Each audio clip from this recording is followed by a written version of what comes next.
चला प्रेमी मिला न कोई। गुरु भाई जब मिलते हैं तो बड़ा ही कदर से प्रेम जगता है। ये सोचते हैं कि गुरु भक्ति की कुछ बात होगी, परमार्थ की कुछ बात होगी, भजन ध्यान सिमरन में कुछ उन बातों से मदद मिलेगी। ये इच्छा लोगों की रहती है। आप सब लोग शाम को ही बहुत से लोग आ गए कि कुछ सुनने को मिलेगा और सामूहिक रूप से ध्यान भजन करेंगे। सामूहिक रूप से यानी एक जगह इकट्ठा होकर के ध्यान भजन करने का लाभ मिलता है। कोई अच्छा साधक है, उसके बगल बैठ करके साधना करोगे तो उसका लाभ मिलेगा। कोई चीज भूल गए, भटक गए, नहीं याद आ रही तो पूछ लोगे। साधना नहीं बन रही तो भाई क्या कारण है, तो साधक सब बताएगा कि तुम अपने को टटोलो, कहाँ गलती कर रहे हो। बहुत सी चीज़ें ऐसी भी हैं कि जो आदमी को मालूम नहीं हो पाती हैं कि ये गलत है और वो सोचता सच है, सही है, लेकिन अब उस गलत का असर आ जाता है, खान पान का असर आ जाता है, संग दोष आ जाता है। कहा गया जैसा खाओ अन्न वैसा होवे मन, जैसा पियो पानी वैसे होवे बानी। साथ का असर के लिए भी कहा गया संगत ही गुड़ होत है, संगत ही गुड़ जाए। और बांस और मिश्री एक भाव बिका है। मिश्री के अंदर देखो रस्सी पड़ी रहती है, बांस के टुकड़े पड़े रहते हैं, वो भी मिश्री के भाव बिक जाते हैं। तो साथ का असर होता है। इसीलिए सदगुरु से साधक ने यानी यही मांगा कि साध संग मोहिदेव नित परम गुरु दातार, या मेरे गुरु या मेरे मालिक साध का संग मुझे दीजिए। साथ अच्छा अगर मिल जाता है तो आदमी तरक्की कर जाता है, निकल जाता है, आगे बढ़ जाता है। तो गुरु भाई जितना बढ़िया साथ तो किसी का साथ ही नहीं होता। एक माँ के पेट में दो बच्चे पल करके बाहर निकलते हैं तो वो भाई कहलाते हैं, लेकिन मरने के बाद एक दूसरे को भूल जाते हैं। गुरु भाई नहीं भूलते। गुरु एक गुरु के दो शिष्य जो होते हैं गुरु भाई कहलाते हैं, वो नहीं भूलते। पवित्र रिश्ता है, पक्का रिश्ता हुआ करता है। अब कोई भाई मान लो भटक गया तो दूसरा भाई उसको संभालता है, उसकी मदद करता है। ऐसे ही गुरु भाइयों को भी संभालने की जरूरत होती है, अनजान बताने की जरूरत होती है, रास्ते पर लाने की जरूरत होती है। क्योंकि दुनिया इस वक्त पर फंसाने की है। ये कलयुग है और कलयुग का असर धीरे धीरे और बढ़ता जा रहा है। घोर कलयुग, तो इस घोर कलयुग में भटकने का इंतजाम जगह जगह पर उसने रख रखा है। ये मन जो कभी हाथी के समान शक्तिशाली था, अब चींटी के समान कमजोर हो गया। मन के फिसलने, मन के भगने में देर नहीं लगती है। पहले यह सूरत का जीवात्मा का साथ देता था, लेकिन अब यह इंद्रियों के घाट पर बैठ करके रस लेने लग गया। तो ऐसे समय में, ऐसे मलिन युग में बहुत ही सतर्क रहने की जरूरत है। हमेशा अच्छे लोगों के पास उठने बैठने की जरूरत है। हमेशा यह याद रखने की जरूरत है कि भाई मौत सामने खड़ी हुई है, मौत कभी भी आ सकती है। मौत को जब आदमी भूल जाता है तब वो अपने धन के बल के अहंकार में फंसा रह जाता है। लेकिन मौत अगर याद आती रहती है तो फिर तो सोचता है कि भाई ये सब चीज़ें दुनिया की जिसके लिए हम दौड़ धूप कर रहे हैं, यह सब तो यहीं छूट जाने वाली है। तो फिर कुछ वहाँ के लिए भी करना चाहिए। जिस काम के लिए यह मनुष्य शरीर मिला उस काम को करना चाहिए।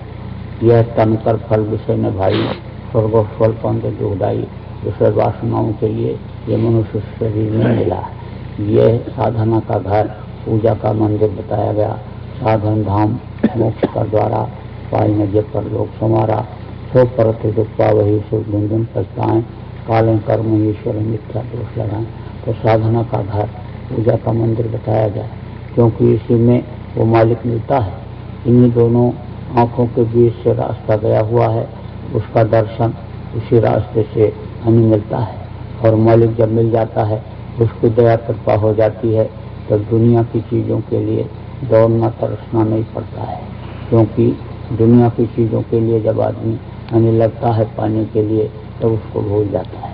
लेकिन कहा गया ये पे साधे सब सदे और सब साधे सब जाए। एक को अगर साध लो, उस मालिक को अगर प्राप्त कर लो, तो मालिक की ही बनाई हुई ये सारी दुनिया है। ये खिलकत उसी की है। फिर आदमी को पापी पेट के लिए गुनाह करने की जरूरत नहीं पड़ेगी। तो जो इच्छा इन्हीं मनमाही और हर प्रताप कस्तूरलभ नहीं। पहले के समय में जब थोड़ा समय 24 घंटे में से लोग निकालते थे उस मालिक के याद करने में और मालिक को प्राप्त करने में, तब लोगों को जो इच्छा करते थे वो चीज़ उनके लिए हाजिर हो जाती थी। काश्तकार खेत में अपने खड़ा होकर के जब जरूरत पड़ती पानी मांग लेता था। विदुमपूरी मयुखनी रब तब जतन काज मांगे वाय हिंदे जल रामचंद्र के राज। सागर नहीं मर्यादा राही दारही रत्न कतन न लाही। ऐसे सीप और शंख इस वक्त पर समुद्र किनारे ला करके डालता है, उस समय पर मणि और मोती ला करके डाला करता था। पेड़ों पर मधुमक्खियों के छत्ते लगे रहते थे और मधुमक्खियों को हटाया, मधु को निकाल लिया। देखो, जब महाभारत शुरू होने को हुआ, कृष्ण भगवान जायजा ले रहे थे, घूम घूम करके देख रहे थे कि कौन कौन वीर आए हैं और किनके पास क्या क्या हथियार है। घूमते हुए जा रहे थे तो देखा पीपल के पेड़ के नीचे बब्र वाहन खड़ा हुआ है। पूछे तू यहाँ क्यों खड़ा है? लड़ाई लड़ने के लिए। तो तेरे पास कोई हथियार तो दिखाई नहीं पड़ रहा है, तो तू लड़ाई कैसे लड़ेगा? उसके पास 3 तीर था। उसने कहा ये मेरे तीर हैं, इसी से मैं लड़ाई लड़ूंगा। कृष्ण ने कहा इतना बड़ा महाभारत और तू केवल 3 तीर से लड़ेगा? उसने कहा मेरे एक तीर कमाल दिखाएंगे। क्या कमाल दिखाएंगे? अरे समय पर दिखाएंगे। तो तू अब भी क्या कोई कमाल दिखा सकता है? बोला दिखा सकता हूँ। तो एक तीर निकाला और धनुष पर चढ़ाया और बोला देखो ये तीर मैं छोड़ने जा रहा हूँ, ये ऊपर पेड़ पर जाएगा और पीपल के पत्तों को बींध करके फिर नीचे आएगा और जितने पत्ते हैं सबको बींध करके यानी नत्थी करके और फिर वापस मेरे पास आ जाएगा। तो कृष्ण ने एक पत्ते को तो मुट्ठी में ले लिया और दूसरे पत्ते को पैर के नीचे दबा दिया। अब जब उसने तीर छोड़ा तो वो तीर गया और पीपल पर जितने भी पत्ते थे सबको नत्थी किया और नत्थी करके फिर नीचे आया। जितने भी सूखे गीले कपड़े, सूखे और गीले पत्ते थे सबको नत्थी करके और कृष्ण के पैर की तरफ बढ़ा। तब उसने कहा अब पैर हटाओ, नहीं तो पैर भी नत्थी हो जाएगा। जब पैर हटाया तो उस पत्ते को भी नत्थी करके और कृष्ण के हाथ की तरफ बढ़ा। तब चिल्लाया जल्दी से मुट्ठी खोलो, नहीं तो हाथ चला जाएगा। मुट्ठी खोला तो उस पत्ते को भी नत्थी करके और तरकश में तीर आ गई।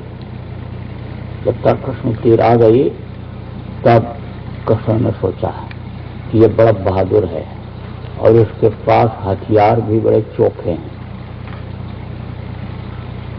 तो पूछा, कहा कि तू लड़ेगा किसके तरफ से? तो उसने कहा जो हारेगा उसी की तरफ से लड़ूंगा। कृष्ण ने कहा हारेंगे तो कौरव और मैं लड़ूंगा पांडव की तरफ। तो ये लड़ेगा जब कौरवों की तरफ से तो हम और ये दोनों आमने सामने हो जाएंगे, तो लड़ाई बड़ी लंबी हो जाएगी। इसलिए इन्हीं कुछ सोचना पड़ेगा। तो कृष्ण ने उससे कहा कि तू अपने बारे में कुछ और बता। उसने कहा क्या बताऊं? अरे कुछ बता। तब उसने कहा मैं दानी हूँ। क्या चीज दान करते हो? मेरे पास कोई चीज रहती है, मैं कोई मांगता है मैं दे देता हूँ। तो मुझे भी दोगे? हाँ दे दूंगा। अरे मुझे भी दोगे? हाँ दे दूंगा आपको भी। अरे मुझे भी दोगे? अरे दे दूंगा, मांगो तो। तब कृष्ण ने 3 बार जब कहलवा लिया तब कहा तू अपना सिर मुझे दान में दे दे। बोला ठीक है। फिर दान में तो दे दूंगा, लेकिन मुझे महाभारत देख लेने दो, तब मेरे प्राण निकलें, ये वरदान दे दो। कृष्ण ने कहा ठीक है। अब उसका सिर काट करके वहां पहाड़ पर रखवा दिया। जब महाभारत खत्म हो गया तो भीम ने कहा मैंने मारा, नकुल ने कहा मैंने मारा, सहदेव ने कहा मैंने मारा। अहंकार तो इनको था ही। अहंकार तो भीम को अपने बल पर बहुत ज्यादा था। जब महाभारत खत्म हुआ और कृष्ण ने कहा था कि यज्ञ करो, यज्ञ करोगे तब तुमको अनिष्ट पाप से तुम्हारी बचत होगी, और घंटा जब बच जाएगा तब माना जाएगा कि यज्ञ पूरा हुआ। युधिष्ठिर से कहा था तो उन्होंने यज्ञ किया, और राम और उन्होंने कृष्ण ने कहा था कि जब सब लोग खाएंगे, पूरी प्रजा खा लेगी, सब लोग खा लेंगे, जितने साधु महात्मा जितने लोग हैं, जब यज्ञ में सब लोग भोजन ग्रहण कर लेंगे तब घंटा बजेगा। तो सबको निमंत्रण दिया और सब लोग आए, खाए, लेकिन घंटा नहीं बजा। जब घंटा नहीं बजा तब लोगों ने कहा कृष्ण अभी नहीं खाए, कृष्ण को भी खिलाओ। कृष्ण खा लिए तो भी नहीं बजा। तब कृष्ण से पूछा घंटा क्यों नहीं बजा? तब उन्होंने कहा सुपच नहीं आए। सुपच एक हरिजन थे जो महात्मा थे, बोले सुपच नहीं आए, उनको जब लाओगे वो खाएंगे तब घंटा बजेगा। तो कई लोग गए, जो उनके पास जाते थे उनसे वो यही कहते थे कि 100 या सुमेध यज्ञ का फल जो मुझे देगा उसके कहने पर जाऊंगा, उसके कहने पर मैं जाऊंगा भोजन खाने के लिए। तो जो जाए वही लौट आवे। तो भीम ने कहा मैं अभी जाता हूं और उनको उठा करके ले आता हूं, अगर नहीं आएंगे तो। अहंकार में जब गए तो उन्होंने देखा कि देखते ही महात्माओं को पहचान हो जाती है। कहा ना संत न देखें चाल को चाल, और वो परखें अंतर का हाल परख जाते हैं। देखते ही वो समझ गए अहंकार में आया। अरे बोले भीम तुम मुझे लेने के लिए आए हो? बोले हाँ चलिए। तब कहा कि देखो वो माला टंगा हुआ है खूंटी के ऊपर, वो माला जरा सा हमारा उठा दो, मैं रख वहां से लूंगा, जपूंगा। अब जब वो माला खूंटी पर से उठाने लगे तो वो हिला तक नहीं, खूंटी पर से माला तक नहीं उठा पाए। फिर अहंकार उनका चूर हो गया, खत्म हो गया और वापस लौट आए। तो द्रौपदी गई थी, द्रौपदी गई और द्रौपदी से भी सवाल जब किया उन्होंने, कहा कि जो है जो 100 या सुमेध यज्ञ का फल मुझे देगा उसके कहने पर मैं जाऊंगा। तब द्रौपदी ने कहा कि आप ही संत लोग कहते हो कि संत दर्श को जाएगा तज ममता अभिमान, और जो जो पग आगे बढ़े कोटिन यज्ञ समान। तो मैं तो नंगे पैर आपके पास मिलने के लिए आई। अब इसका जो फल मिला हो, जो पग एक पग पर कोटिन यज्ञ का फल मिलता है, तो जितने पग चले जोड़ लो आप, और उसमें से जो आपकी इच्छा हो जितनी ले लो। तब वो मजबूर हो गए और मजबूर होकर के खाने में ले गए। तो अहंकारी तो थे ही। अच्छा तब भी घंटा नहीं बजा था, ये भी बता दें और बता देते हैं। द्रौपदी बना करके 36 प्रकार का भोजन लाई और उन्होंने क्या किया, सबको एक में मिला दिया, सबको एक में मिला दिया और एक में मिला करके खा गए। क्योंकि जो महात्मा होते हैं, संत होते हैं, वो कोई स्वाद नहीं लेते हैं, स्वाद के भूखे नहीं होते हैं। वो तो पेट भरते हैं शरीर को चलाने के लिए, शरीर को चलाने के लिए पेट ही भरते हैं स्वाद। तो जब उन्होंने मिला दिया, एक में मिला दिया, एक में मिला करके और खाए, तो द्रौपदी हंस दी, बोली छोटी जाति के हैं, जंगल में रहते हैं, इनको खाने का क्या अक्ल है। कोई राजा महाराजा होता तो एक एक चीज का स्वाद लेकर के खाता। तो बस भाव खराब हुआ, भावना खराब हो गई, तो घंटा नहीं बजा। तब फिर कृष्ण से लोगों ने पूछा कि सुपच के खाने के बाद भी घंटा नहीं बजा।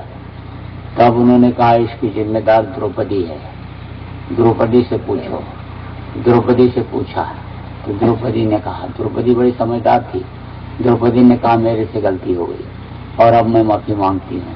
तब गई चरणों पर गिर पड़ी और बोली मेरे भाव खराब हो गए, भावना मेरी खराब हो गई, आप मुझे माफ कर दीजिए। तो अब आप इस बात को समझो कि इनको कोई स्वाद नहीं होता है। दुर्वासा ऋषि थे, दुर्वासा ऋषि उधर रहते थे, यानी मथुरा में उधर यमुना के उधर दुर्वासा ऋषि। तो ये गोपिकाएं उनको खाना लेकर के जाती थी, खाना लेकर के भोजन। तो नदी एक दिन बढ़ गई, नदी जमुना बढ़ गई, पानी बढ़ गया। तो उन्होंने कहा कि जो है मैं दुर्वासा ऋषि के लिए भोजन लेकर के जा रही हूँ, माँ अगर आप हमको रास्ता दे दो तो मैं चली जाऊँ। तो यमुना जी घट गई, पानी एकदम घट गया और वो यमुना में से अनी चली गई घुस करके। जब उधर से वापस आने को हुआ तब खिला दिया, जो 36 प्रकार का भोजन लेकर के गई उसको दुर्वासा को खिला दिया। दुर्वासा उनका नाम ही इसलिए पड़ा था कि केवल वो दूब ही खाते थे, दूब, इसलिए उनका दुर्वासा ऋषि नाम पड़ा था।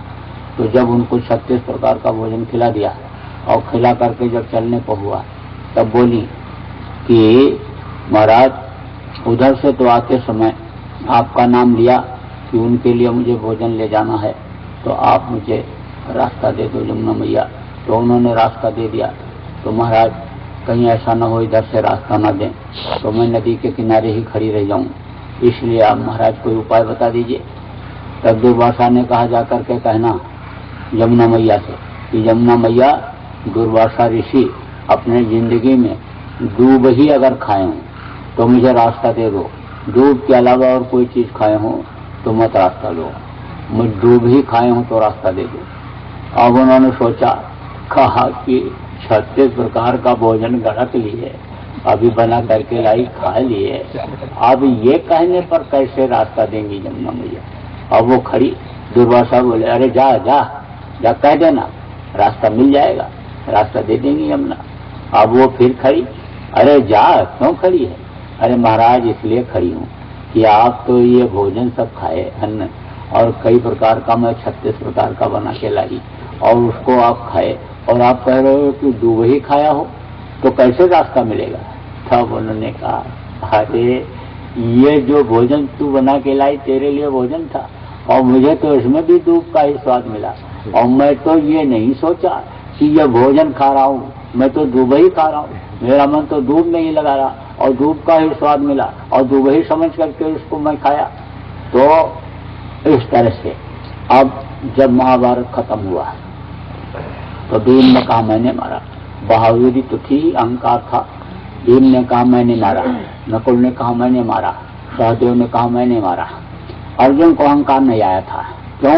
क्योंकि महाभारत शुरू होने के पहले ही अर्जुन को कृष्ण ने बोध करा दिया था। जब महाभारत शुरू होने को हुआ तो कृष्ण ने कहा कि उठाओ गांडू, अर्जुन चलो मैदान में, गांडू धनुष उठाओ, मैदान में चलो, अब समय आ गया। अर्जुन ने कहा मैं नहीं जाऊंगा, मेरे काका चाचा नाना दादा मामा सब खड़े हैं, उनको मार करके मैं अधोगति नरक नहीं प्राप्त करूंगा, महाराज मैं नहीं जाऊंगा। तब कृष्ण ने कहा इतना दिन हो गया तुमको मेरे पास रहते हुए और अब भी तुम हमको नहीं समझ पाए, बैठो।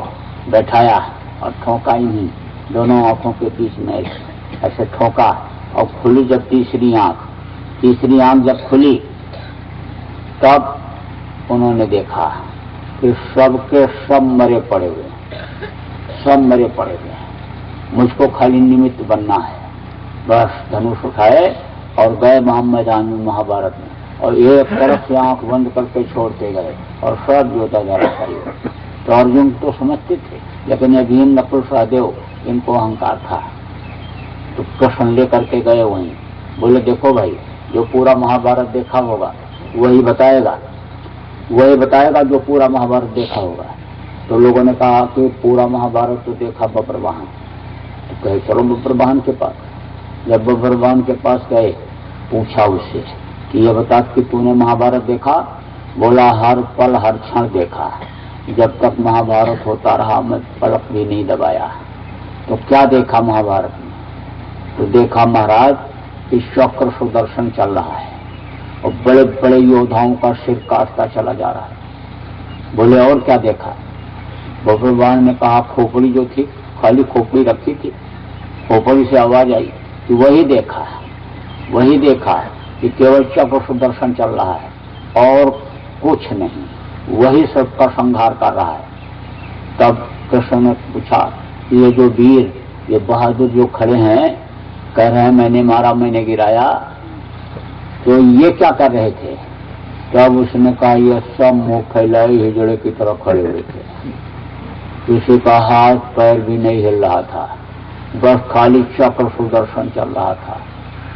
तो महाराज महाभारत मैंने देख लिया, अब अपना वरदान वापस ले लो, अब मैं अपने धाम अब मैं जाना चाहता हूँ।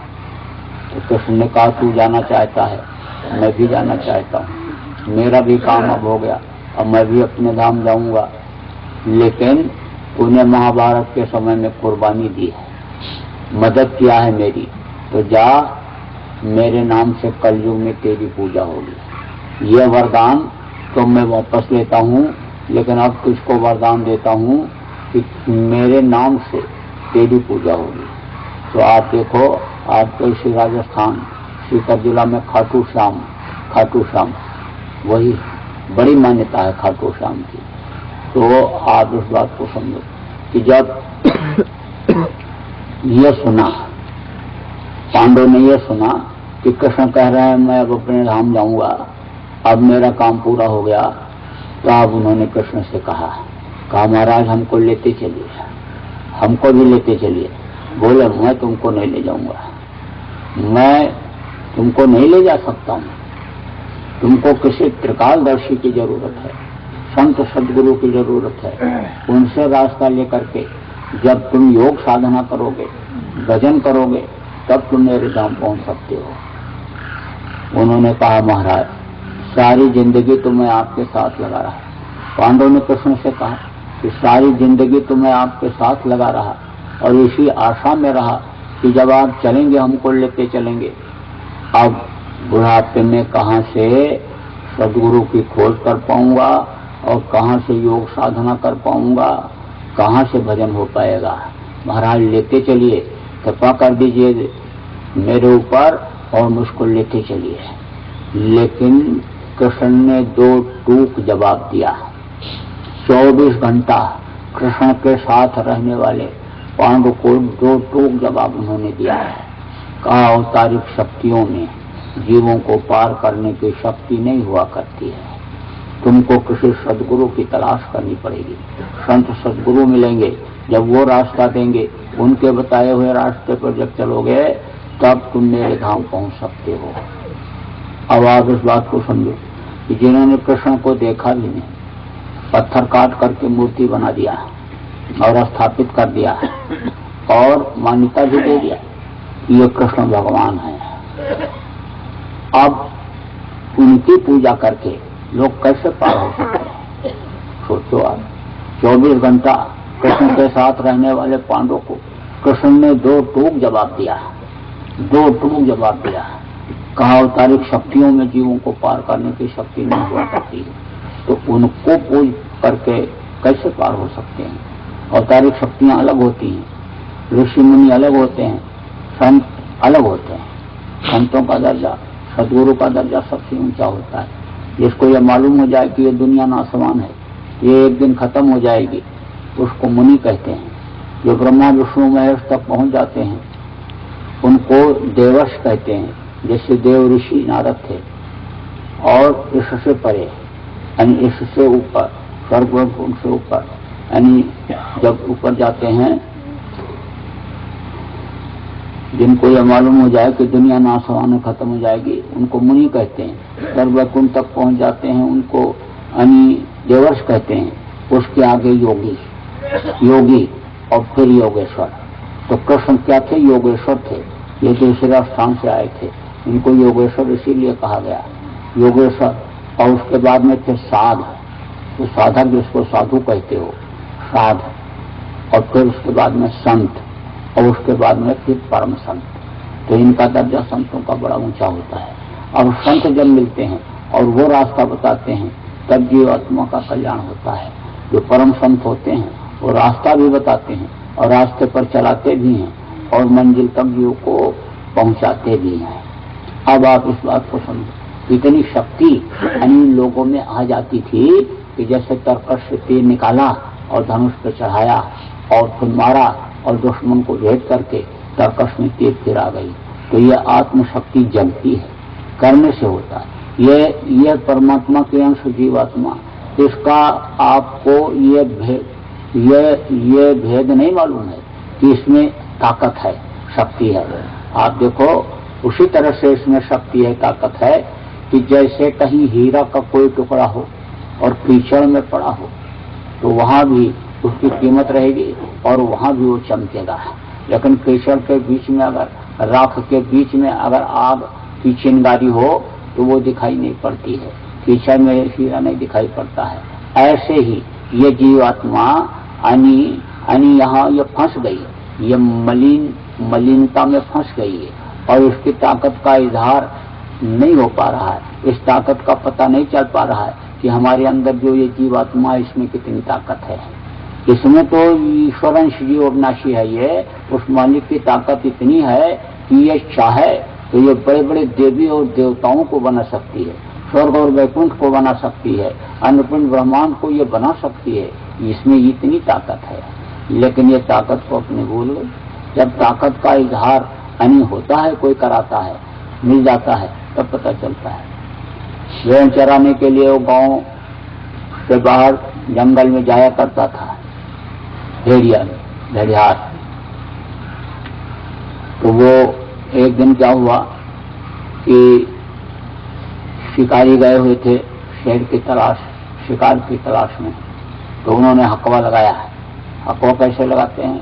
ढोलक मंजीरा सब बजाते हैं और एक तरफ से 100-200 आदमी चलते हैं तो शेर भागता है और दूसरी तरफ उसके शिकार करने वाले रहते हैं, बस उसको मार देते हैं। तो अब शेर लगा, शेरनी भी लगी। जब हकवा लगा था तो शेरनी के पेट में बच्चा था, गिर गया, शेरनी भाग गई। अब वो झिल्ली में लपटा हुआ बच्चा पड़ा हुआ था। भेड़ चल रही थी और वो बैठा हुआ था पेड़ के नीचे।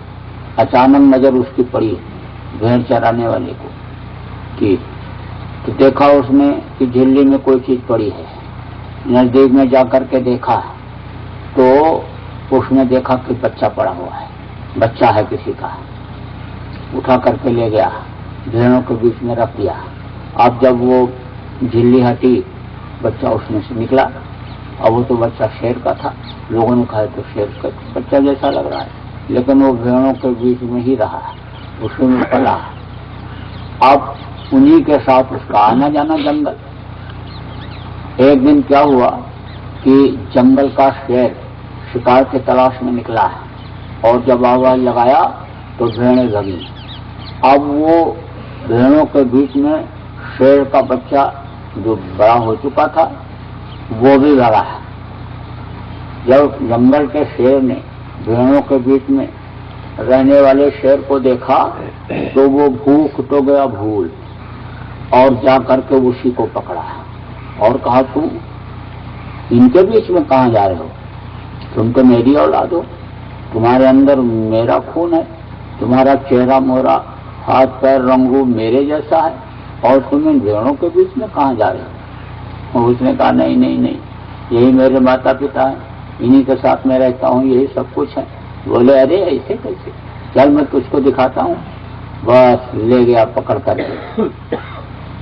जंगल में नदी बह रही थी, नदी के किनारे खड़ा किया और जब देखा जंगल के शेर के रूप को और अपने रूप को अन्य भेड़ों के बीच में रहने वाले शेर ने जब देखा कि नदी के पानी में एक जैसा है, तो जैसे देखा कि इसके तरह से ही मैं हूँ, बस वही ताकत आ गई और उसी तरह उछलने लगा, कूदने लगा और दहाड़ने लग गया। उसने अपने रूप को देखा। उसी तरह से ये जो ईश्वर अंश जीव अविनाशी परमात्मा के अंश जीवात्मा है, जब संत मिल जाते हैं, महात्मा मिल जाते हैं और उस रूप को दिखा देते हैं, अंतर में आत्म साक्षात्कार जब हो जाता है, वो दर्पण जो अंतर का दर्पण बताया गया, उस दर्पण में सूरत जब अपने रूप को देखती है तो इसके अंदर भी उतनी ही ताकत आ जाती है, उतनी ही ताकत आ जाती है। तो यह भी बड़ा बड़ा काम कर डालती है। तो अब आप उस बात को समझो कि यह क्रिया इस वक्त पर बहुत आसान है, पहले कठिन थी लेकिन अब आसान है। अब गुरु महाराज ने बहुत सरल कर दिया। बोले तुम दिन में खेती, नौकरी, दुकान, दफ्तर का जो भी काम करते हो वो करो, बाल बच्चों की देख रेख करो, सेवा करो, लेकिन 1 घंटा सुबह शाम समय भजन के लिए जरूर निकालो। यह अगर कर ले जाओगे तो इसी से तुम्हारा सब काम बन जाएगा। एक साधे सब सधे और सब साधे सब जाए, एक को अगर साध लो तो उसी से सब काम बन जाए। एक आदमी गरीब था तो और मां अंधी थी, गरीबी भी थी और मां अंधी थी, कोई औलाद भी नहीं था, तो बहुत परेशान रहा करता था। तो किसी ने कहा कि विष्णु भगवान पालक हैं, सबका पालन करते हैं और उनको तुम तपस्या करके अगर खुश करो तो वो तुमको ये सब दे सकते हैं, दुनिया की चीजें। तो उसने तपस्या किया और जब दर्शन हुआ तब उन्होंने कहा देखो तुमको एक वरदान मिलेगा, एक वरदान, जो तुम्हारी इच्छा हो मांग लो। अब उसने सोचा क्या मांगे, समस्याओं से तो घिरा हूं, चारों तरफ से समस्याएं ही समस्याएं हैं, तो एक चीज मांगूंगा तो समस्या तो सुलझेगी नहीं, तो मैं क्या करूं। बोले आज हमको जो है वो समय दे दीजिए, मैं कल मांग लूंगा। बोले ठीक है, कल मांग लेना। तो सोचा कि चलें घर वालों से पूछें, घर वाले क्या कहते हैं, जो चीज वो कहें उसको मांग लिया जाए, जो चीज कहें वो मांग लिया जाए। अब जब गया तो सोचा सबसे पहले पत्नी से पूछते हैं, अर्धांगिनी है, पत्नी गृहस्थी की गाड़ी चलाने में मदद करती है, एक बैलगाड़ी के हम दोनों बैल हैं, दोनों खींचते हैं गाड़ी को। तो पत्नी से पूछा तो पत्नी ने कहा एक लड़का मांग लो, कुल खानदान में कोई दीपक जलाने वाला हो जाए, पानी देने वाला हो जाए, मेरा बांझपन खत्म हो जाए, औरतें ताना मारती हैं तो वो चीज खत्म हो जाए, एक लड़का मांग लो, मेरे पति देव, यही काम आप कर लो। गया माँ से पूछा तो माँ ने कहा बेटा मैं तो अंधी हूं, आप मेरा आंख मांग लो बेटा, मैं भी दुनिया देख लूं, दुनिया किस तरह की है।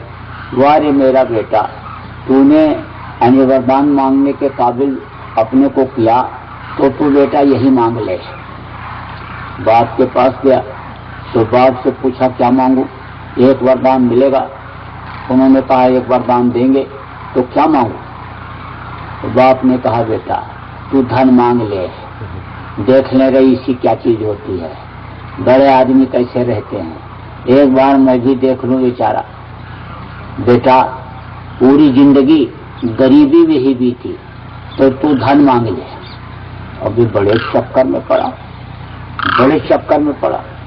सोचने लगा क्या मांगू क्या ना मांगू, और समय से नहीं पहुंचूंगा तो क्या मालूम वो कह दें वरदान नहीं मिलेगा, तो चलो कुछ मांग ही लिया जाए। सोच ही रहा था क्या मांगू क्या ना मांगू, तब तक उधर से एक महात्मा जी आ रहे थे, उनका पैर छुआ, उन्होंने देखा तो कहा तू बड़ा उदास दिखाई पड़ रहा है। तब इसने अपनी सब समस्या बताई। तब महात्मा जी ने कहा तूने अपने गुरु से नहीं पूछा। इसने कहा महाराज मैंने तो गुरु किया ही नहीं, गुरु नहीं किया, गुरु बिन भव नितरे न कोई, जो बिन शंकर सम होई, निगुरा मुझको ना मिले, पापी मिले 1000, एक निगुरा के शीश पर लख पापी का भार, लाख पापियों का बोझा निगुरा के सिर पर होता है, और तूने गुरु नहीं किया। तो था होशियार, समझदार था, फौरन उन्हीं का पैर छू लिया और कहा महाराज आप ही मेरे गुरु बन जाओ, आप ही मेरे ऊपर दया कर दो, आप ही कोई रास्ता बता दो। तब उन्होंने कहा अच्छा ठीक है। महात्मा जी ने कहा अच्छा ठीक है, जा जैसा मैं कहूँ वैसा ही कहना विष्णु भगवान से। बोले महाराज बिल्कुल वैसा ही कहूंगा, जैसा आप कहोगे वैसा ही कहूंगा। तब उन्होंने सिखाया कहा जाकर के कहना कि मेरी माँ मेरे 7 मंजिला मकान पर सोने के छत्र के नीचे चांदी के कटोरा में दूध रोटी खाते हुए मेरे बेटे को देखा है। यह वरदान आप दे दो। मेरी माँ को ये दिखा दो कि मेरा बेटा मेरे 7 मंजिला मकान पर सोने के छत्र के नीचे चांदी के कटोरा में दूध रोटी खा रहा है। अब आप सोचो, पैसा नहीं होगा तो 7 मंजिला मकान कहां से बनेगा? सोने का छत्र कहां से लगेगा? चांदी का कटोरा कहां से आएगा? अब देखो, धन मिल गया और पुत्र नहीं होगा अगर, तो बेटा खाएगा कैसे? उसमें चांदी के कटोरा में खाएगा कैसे? तो लड़का का भी वरदान मिला। और माँ की आंखें अगर नहीं मिलेंगी तो माँ बेटे को देखेगी कैसे? तो एक तीर में 3 शिकार हो गए। एक ही तीर में 3 शिकार हो गया। तो अब आप इस बात को समझो कि यह ऐसा एक यानी है आपके पास युक्ति जो गुरु महाराज ने आपको बता दी कि इसी से आपका दुनिया भी बन जाएगा और दीन भी बन जाएगा। जिनको नामदान मिल गया, जिनको नहीं मिला है मालिक की दया से आज मिल जाएगा। अब यह है कि करने की जरूरत है। करोगे तो मालूम पड़ेगा कि ये क्या है, कैसे क्या है। जैसे दवाई पी जाती है तब पता चलता है कि मर्ज में कितना फायदा होता है, उसी तरह से इसको करने से होता है, जान लेने से नहीं होता है। इसलिए आप सब लोग 1 घंटे का शाम का नियम बना लो। चाहे शहर के रहने वाले हो चाहे गांव के हो। गांव में रहते हो तो एक जगह गांव में इकट्ठा हो जाओ, शहर में रहते हो तो मोहल्ले में एक जगह इकट्ठा हो जाओ। शहरों में 4-4 किलोमीटर 5-5 किलोमीटर से लोग ध्यान भजन करने के लिए जाते हैं। आप देखो, जब वो रस मिलता है अंतर का, जब अंतर का रस मिलता है तब धक करके आदमी पहुंच जाता है। आप देखो, जब मीरा मगन हुई हरिगुण गाय का, जब मीरा जब मगन हुई अंतर का, जब दर्शन को हुआ अंतर का, लोगों का जब वो भ्रमण किया और आनंद जब पाई तो थक करके पहुंच जाती थी पैदल रविदास गुरु के पास में। तो अब आप इस बात को समझो कि जहर का प्याला राणा भेजा, पीवत मीरा हंसी दे, उसको भी पी लिया उसने। जो कुछ मौज हो सब कुछ सह लो, सब कुछ सह लेता है आदमी। गुरु महाराज के पास रहने का बहुत मौका मिला नजदीक में, तो बहुत सारी बातें गुरु महाराज बताते थे। तो गुरु महाराज ने एक बार बताया कि 4 लोग थे और 4 कोस से रोज सत्संग सुनने दादा गुरु का आते थे। और नदी बीच में पड़ती थी, नदी में पुल भी नहीं था, उसमें से घुस करके आते थे। और उसमें अगर पानी ज्यादा आ जाए, बाढ़ आ जाए, उसमें पानी ज्यादा आ जाए, बरसात में पानी ज्यादा आ जाता था नदी में, तो धोती खोल करके और सिर में बांध करके और ऐसे तैर करके चले आते थे। जब लोगों ने पूछा कि इतनी दूर से तुम आते हो सत्संग सुनने के लिए, बोले मेरा मन ही नहीं मानता है बगैर सुने। मैं यही सोचता हूँ कि आज क्या सुना देंगे, आज क्या सुना देंगे, आज क्या सुना देंगे। और तब लोगों ने कहा भाई 4 कोस चलने में 2 घंटा लगता, 2 घंटा इधर से 2 घंटा उधर से, आपको लगता है 4 घंटा आपका समय इसमें जाता, 2 घंटा यहाँ जाता है, 6 घंटा जब आपका समय जाता है तो और काम आप कैसे करते हो? बोले पहले जो हाथ से करता था, अब मालूम पड़ता है मशीन से कर रहा हूँ। इतना जल्दी सब काम हो जाता है और इतना लगन रहता है उस काम के, घर के भी काम के करने में, कि समय से पहुंच करके और वहां पर लाभ ले लिया जाए। और जब गुरु का दर्शन करता हूं तो शांति मिलती है, तेरी नजरों में कोई करामात है, हर समय होती अमृत की बरसात है। ऐसे एक लत लग जाती है। देखो, चाहे बुरे की लत हो और चाहे अच्छे की लत हो, तो अच्छे की लत जब लगती है तो बुराई अपने आप छूट जाती है। और अच्छा का फल कहा गया अच्छा होता है और बुरा का फल बुरा होता है। तो जब अच्छे की लत लगेगी तो अच्छा ही फल मिलेगा उसका। तो ये दुनिया की चीजों की तो इच्छा ही नहीं करनी रहती है, ये तो अनिच्छित आवे बरियाई। कहा गया जिम सरिता सागर मजाही, यद्यप ताई कामना नाही, और तुम सुख संपत्ति भी नहीं बुलाए, धर्मशील पे जाए सुभाए। जैसे धार्मिक लोगों के पास दुनिया की सारी चीजें, दौलत और दुनिया का मान सम्मान और ये सब चीजें अपने आप आती हैं, ऐसे ये जरूरत की सारी चीजें अपने आप मिलती हैं। अब आप इस बात को समझो कि उसकी इच्छा भी नहीं रहती और जरूरत है तो वो चीज हाजिर मिलती है, लेकिन करने से होता है। एक ही साधे सब सद है और सब साधे सब जाए। एक अगर इसको साध लो तो चाहे जहां रहते हो आप लोग नियम ये बनाओ कि 1 घंटा बैठेंगे। और गांव के आप यहाँ कई गांव के लोग हो, एक आदमी अगर जो सोच लो कि हम अपने यहाँ बैठेंगे रोज और लोगों को बताएंगे और बुलाएंगे भी कि आप लोग भी आइए ध्यान भजन करिए, तो लोग आने लग जाएंगे। एक आदमी ये सोच लो कि हम सबको बुला करके लाएंगे और वहां पर बैठाएंगे, बुलाने का भी बड़ा असर आता है। पहले तो आप समझो कि पहले तो उसका मन नहीं कहेगा, लेकिन यह है कि जब लग जाओगे तब आ जाएगा। किसी के दरवाजे पर जाओ और चलो भाई चलो, चलो बहन जी चलो, चलो चलो चलो। अब वो बहाना मारेगा कि अभी कुट्टी काटना है, अभी तो सब्जी लाना है, अभी तो ये काम है, अभी तो रोटी बनाना है। वो तरह तरह का बहाना आदमी और दोनों करते हैं, लेकिन आज जोड़े खड़े रहो उसके सामने तो चल देगा, कहेगा चलो। पहले प्रचार में हम लोग जाते थे तो इतना संसाधन थोड़ा था, पैदल की यात्रा रहती थी और गाड़ी मोटर का भी साधन इतना नहीं था। अब वहां पहुंचे, 2-3 लोग सत्संगी थे उस गांव में। जब वहां पहुंचे तो उन्होंने इंतजाम किया सत्संग का। तो सत्संग का इंतजाम क्या करना रहता था, तखत पर बैठ जाते और चटाई फटाई सब बिछा देते नीचे। 10-20-30 लोग सुनते, कोई ज्यादा नहीं आते थे। विरोध भी करते थे लोग, अरे राम थे कृष्ण थे और ये जय गुरुदेव कहाँ से आ गए और यह है वह, तरह तरह की बहुत सारी बातें। जब सब विधिवत समझाया जाता है कि भाई जय जय जय हनुमान गोसाई, कृपा करो गुरुदेव की, बहुत जानकारी थोड़ी थी, सत्संग की भी जानकारी ज्यादा नहीं थी, लेकिन ये सब चौपाइयाँ उपाइयाँ ये सब सुन करके और लोगों को समझाया जाता था। तो अब आप इस बात को समझो, गुरु की इतनी दया रहती थी कि आप 3 घंटा समझाओ, लेकिन बस मतलब की ही बात उसके समझ में आता।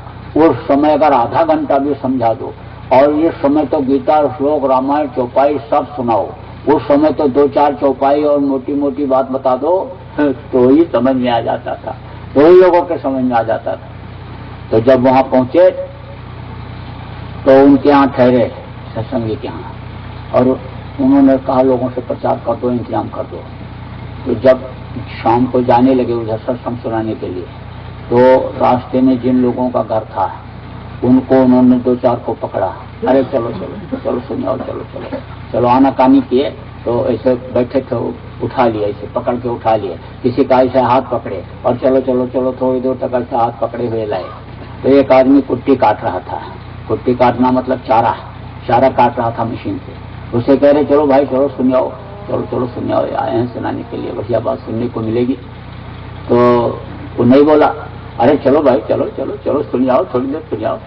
अब वो गुस्से में बोला, जानवर उसके बंधे हुए थे ऐसे खाने वाले, वो चारा खाने वाले। तो कहा कि ये क्या करेंगे, इनको क्या खिलाऊंगा। तो वो खड़े रहे थोड़ी देर, उसके बाद गए और उनकी मशीन ऐसे चलाने लगे, ऐसे खुद चलाने लग गए।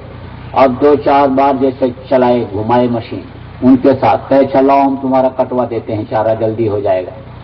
वैसे उसने छोड़ दिया, कहा अच्छा चलो अब लौट के आएंगे तब काट लेंगे, लौट के आएंगे तब काट लेंगे। अब उसने जो काटा हुआ था चारा उसको डलिया में भरा और भर करके नाद में डाल दिया जानवरों को खाने के लिए, चला गया। अब वहां सुना और सुन करके जब लौटा तो हम लोग सब साथ ही में लौटे। तब उन्होंने कहा कि बताओ कुछ समझ में आया। अरे बोले बहुत समझ में आया, ये तुम अच्छा किया हमको ले आए, ये बातें कहाँ सुनने को मिलती। तो बोले तुम्हारा चारा, तब हंसा। उन्होंने कहा चारा कटवा दें चल के, तब हंसा, नहीं नहीं अब कटवाने की जरूरत नहीं है, अब हम काट लेंगे, अब हम काट लेंगे। ऐसे ही यानी 1 बार 2 बार अगर घेर घार करके लाए बैठाए और उनको अंतर में सुख मिला, अंतर में उनको फायदा दिखा, कुछ शांति मिली, तो आपसे पहले पहुंच जाएंगे, झाड़ू भी लगाएंगे, दरी भी बिछाएंगे और समय से आधा घंटा 1 घंटा पहले ही वहां बैठ करके ध्यान लगाने लगेंगे। गुरु महाराज वहां ठहरे हुए थे, नैनीताल में, तबीयत खराब थी। तो ये ध्यान भजन का कार्यक्रम ये बराबर चलता रहा है बहुत दिनों से। जब से गुरु महाराज का आदेश हुआ तब से इसको शुरू कर दिया। गुरु महाराज ने कहा ये तुम अपना चालू कर दो और कराते जाओ। कभी कभी समय होने लग जाए और गुरु महाराज के साथ मैं रहूं तो फौरन गुरु महाराज भेजते थे, फौरन जाओ जाओ तुम्हारा समय हो रहा है, जाओ जल्दी करो तुम्हारा समय हो रहा है। तो उनकी मौज, गुरु महाराज के साथ जब घूमने जाते तो टाइम निकाल करके और फिर मैं आता। और फिर कभी अगर मान लो थोड़ा सा आलस भी हुआ तो जल्दी कहते समय हो जाएगा, जाओ जाओ जाओ जल्दी जाओ। तो अब आप इस बात को समझो कि ये नियम काफी दिनों से चला आ रहा ध्यान भजन करने का। तो वहां पर ध्यान भजन करते थे। तो वहीं के एक राजा साहब थे। बहुत दिन के बाद पता चला कि ये किसी स्टेट के राजा थे। ऐसे साधारण वो रहते थे और बच्चों का बस्ता टांग करके अपने और ले जाते थे स्कूल, और शाम को फिर बच्चों का बस्ता टांग करके ऐसे और उधर ही से निकलते थे। तो एक दिन उन्होंने गाड़ियों को देखा, पूछा लोगों से, फिर आए गुरु महाराज का दर्शन किया और फिर मेरे से भी बातचीत हुई। उसके बाद वो आने लगे। अब वो आने लगे तो ध्यान प्रार्थना के बाद जब लगाया जाए तो ऐसे बैठे रहे, वो भी ध्यान लगाओ, आंख बंद करके भजन कराया जाए तो भी ध्यान लगाओ। उसके बाद में वो आप समझो कि पहले ही आने लग गए और वो अपना दरी भी उठाने लग जाए और कहा चलो टाइम हो गया, समझा। एक दिन मैंने उनसे पूछा, कहा कि आपको आनंद आता है? बोले बहुत आनंद आता है। हमने कहा कि ध्यान लगाते हो? बोले ध्यान में बैठता हूँ लेकिन आनंद बहुत आता है। हमने कहा कुछ आपको कुछ अंतर में अनुभूति दिखाई? कहे नहीं कुछ नहीं, लेकिन हमको आनंद बहुत आता है। मैंने बहुत तीर्थ किया, मैं तो बहुत जो है साधुओं का शिव सत्संग सुना, कीर्तन में भी गया और वो सीताराम नाम धुन जो होता है मंदिरों में वहां भी गया, मैंने किया हरे कृष्णा वाले में भी, लेकिन इतनी शांति हमको नहीं मिली, इतना सुख हमको नहीं मिला, समझा। यहाँ हमको बहुत आनंद आता है, मेरा मन ही नहीं मानता है यहाँ बगैर आए हुए। ऐसे ही यानी आनंद आता है, सुख मिलता है, आनंद मिलता है। और धन में, पुत्र में, परिवार में तो बढ़ोतरी होती है। ये चीज के लिए आप दौड़ते रहते हो दिन रात और जल्दी वो चीज नहीं मिलती। और जब दया हो जाती है मालिक की तो वो अपने आप मिलती है। आपका कोई 2000 रुपया बाकी है, 10,000 रुपया बाकी है, 4 बार दौड़ करके जाते हो, नहीं देता है, और रास्ते में कहीं मिल गया दे दिया, तब कहते हो ये दैवी कृपा हो गई, ईश्वर की कृपा हो गई, गुरु की कृपा हो गई। ऐसे ही कृपा के जब पात्र बन जाओ तो कृपा मिलने लगती है। और ये काम अगर ये कर ले गए तो इसी से सब काम हो जाने का है। तो ऐसा सूत्र क्यों नहीं पकड़ते हो कि सूत्र जान लो और अलजबरा हल हो जाए, यानी समीकरण सिद्ध हो जाए? ऐसा काम क्यों नहीं करते हो? जैसे विद्यार्थियों को सूत्र दिया जाता है कि सवाल को सिद्ध कर लो, सवाल को लगा लो, तो ये एक सूत्र है। तो आप लोग रोज ध्यान भजन करो और लोगों को कराओ। इस वक्त पर इनको भी संभालने की जरूरत है जो सत्संगी हैं, भटक रहे हैं, उनको समझाते रहो, बताते रहो। ये मत सोचो कि हम अकेले हम कुछ नहीं कर सकते। अकेले देखो गए हनुमान लंका जला करके चले आए, कोई सिर्फ का सहारा लिए थे? अरे लंका तो जलाना हो अलग ही, झंडा गाड़ दिया उन्होंने और दिखा दिया रावण को कि मेरे अंदर इतनी ताकत है कि तुम्हारी सोने की लंका जला करके जा रहा हूँ। तो सोच लो मेरे आराध्य में, मेरे भगवान में कितनी ताकत होगी। अब आप इस बात को समझो। ऐसे ही ये मत सोचो अकेले, और कहते रहो, समझाते रहो। गुरु महाराज ने कहा ना कि शाकाहारी का प्रचार करो सब लोग। अब आप सोचोगे कैसे करें, क्या करें, किससे कहें? अरे गले में लटका लो शाकाहारी का बिल्ला, अपने आप बदनाम हो जाओगे कि ये शाकाहारी वाले लोग हैं, ये शाकाहारी हैं, अपने आप लोग कहेंगे, है ना। लड़कियों को और ये जो टीचर हैं पढ़ाती हैं, इनको शाकाहारी मैडम कहने लगते हैं लड़के, शाकाहारी मैडम। तो उसी तरह से शाकाहार के लिए यानी लोग जब कहने लग जाएंगे तो छेड़ देंगे, छेड़ेंगे, और छेड़ेंगे तब आपको सुनाओगे ही, और कोई सुनी हुई बात सुनाओगे, और जो नहीं सुना पाओगे कोई सवाल करेगा, किसी सत्संगी से पूछोगे तो कम से कम उससे संपर्क तो हो जाएगा आपका। उसके पास जाओगे, उससे संपर्क होगा और भी बातें सीखने को मिलेंगी। भाई कल हमसे कोई यही आदमी सवाल करेगा जो आज किया है, तो उसकी जानकारी हमको नहीं रहेगी तो हम कैसे बताएंगे? तो एक के पास जाओगे, शंका का समाधान हुआ नहीं बता पाएगा, दूसरे के तीसरे के पास, तो कम से कम इधर लगन तो बढ़ेगी, काम तो आपको मिल जाएगा संगत का। तो इस तरह से लगने की जरूरत है। बोले कि गाली दे देते हैं, वहां जाता हूं जब गाली दे देते हैं, जब प्रचार करने जाता हूं तब बड़े बदतमीज हैं, गांव में जाने लायक नहीं है। प्रचारक ने कहा, अरे भाई गाली दे दिया तो समझ लो गंदगी साफ हुई उसकी। अरे बातों के असर से ही तो गंदगी साफ हुई, बातों के असर से ही, यानी तो उसने गाली दिया, अभी तक तो नहीं दिया था, लेकिन ये बात जब अंदर उसके गई तो उसके अंदर गंदगी थी, वो निकली।